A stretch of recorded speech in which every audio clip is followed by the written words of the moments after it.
आज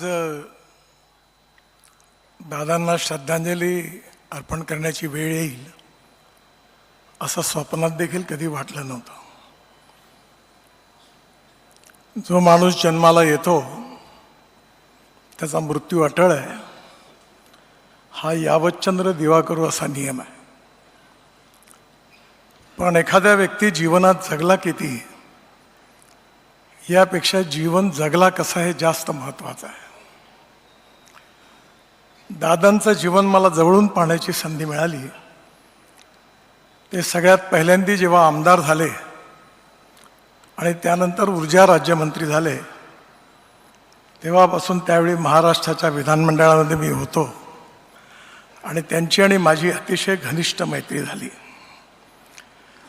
ती मैत्री नंतर राजकारणाच्या पलीकडे होती.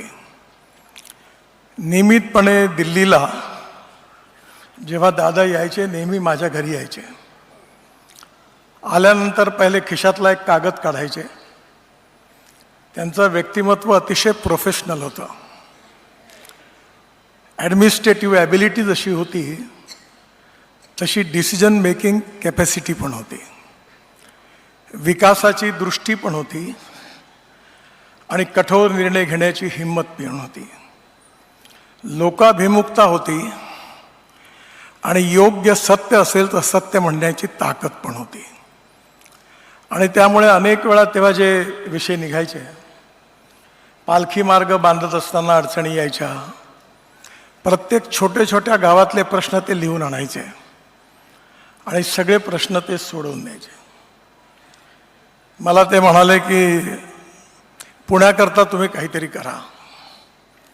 त्यांच्या आणि देवेंद्रजीच्या आग्रहाखातर पुण्याकरता 3 मजली उड्डाणपुलाची 50,000 कोटीची एक योजना तयार केली. ती मंजूर झाली आणि मी त्यांना फोन केला की महानगरपालिकेची निवडणूक झाली की तुम्ही आणि देवेंद्रजी मिळून आपण भूमिपूजनाचा कार्यक्रम घेऊ. तो त्यांचा माझा शेवटचा फोन होता. खरं म्हणजे त्यांचा अकाली जाणं हा सगळ्यांवरच फार मोठा आघात आहे, पण महाराष्ट्रावर देखील आघात आहे. निर्णय घेणारा, विकासाची दृष्टी ठेवणारा आणि निर्णयाकरता हिमतीने त्याची किंमत चुकवण्याची हिंमत दाखवणारा नेता होता.